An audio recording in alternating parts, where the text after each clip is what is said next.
The reason why certain people turn to philosophy, why I became a philosopher, was that since I was a little boy, I always felt that existence as such was weird.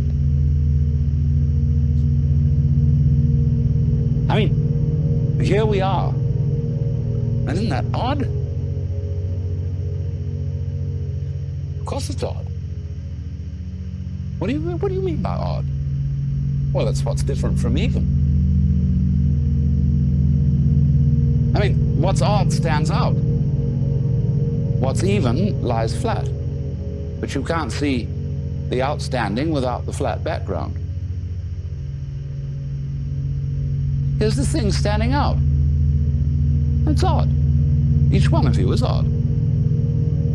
Strange, unique, particular, different. How do we know what we mean by that, except against the background of something even, that is not differentiated, like space? And so you get this philosophical itch. You begin to scratch your head and think about, why is that so?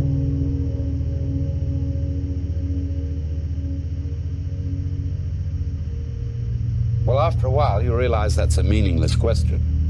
Then you ask, how is it so? Well, that leads you into science and other investigation. So you want to know, what is it? I mean, this happening, this thing called existence. What is it? You ask that question long enough and it suddenly hits you that if you could answer it, you wouldn't know what terms to put the answer in. I mean, when we investigate the properties of nature, and we do get some answers, all the answers are in terms of particular structures, forms, patterns. And these can be measured, and their behavior can be predicted. But when I want to ask the question, what are the forms made of? I mean, what is it really? We can't think of any way in which we could answer the question, because we would have to have a class of all classes. When you ask the question, what? It's like saying, is you is or is you ain't? Is you animal? Is you vegetable? Is you mineral?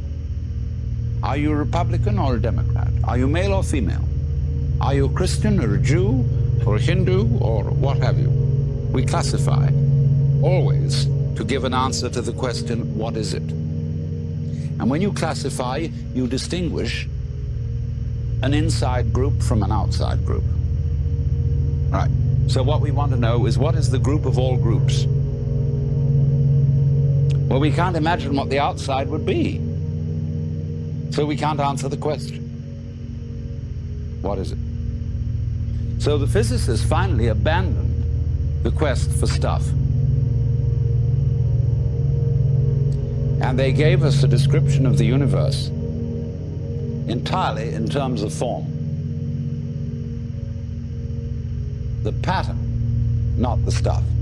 When people ask, what's the what? Yeah, but you can't do that. What's the pattern made of? Surely mustn't there be an answer to that? See, what happens is, when you turn up the microscope, all stuff turns into form. It becomes articulate. You know, the carpet looks like some sort of stuff. But when you look at it under a microscope, you will see the crystalline structure of the nylon or whatever it's made of. See? They want to know, what are those crystals made of? Right? Turn up the volume and you will find molecules. Turn up the volume. You find wavicles. But we think the wavicles must be of something. But of course they're not. We find the substance or stuff totally vanishes. We say, does it matter? What does that mean? Does it matter? Is it important? In other words, does it measure up to anything? Matter comes from a Sanskrit root matra, which means to measure.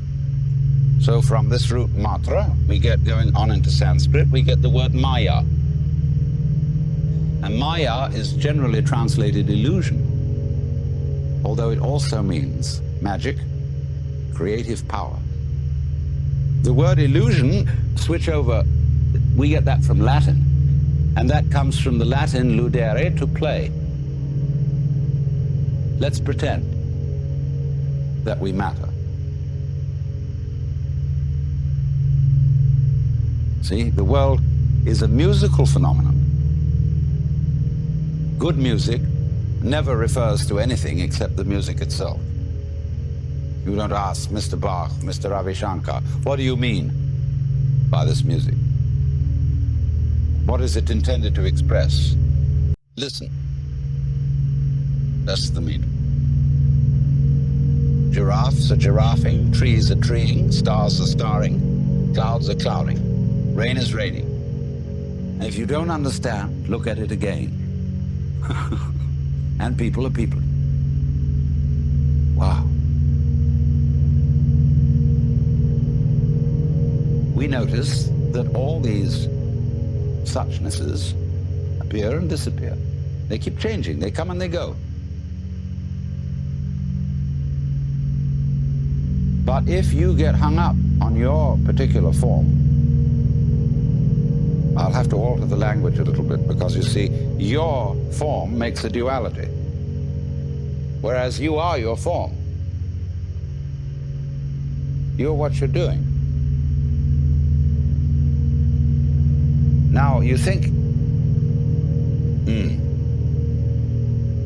for some strange reason, I must make that go on as long as possible.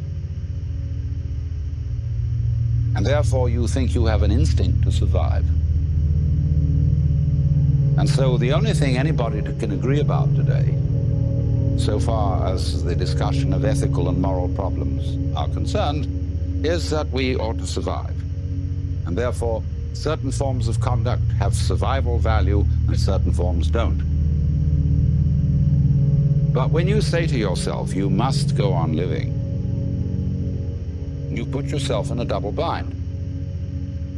Because you said to a process which is essentially spontaneous that it must happen.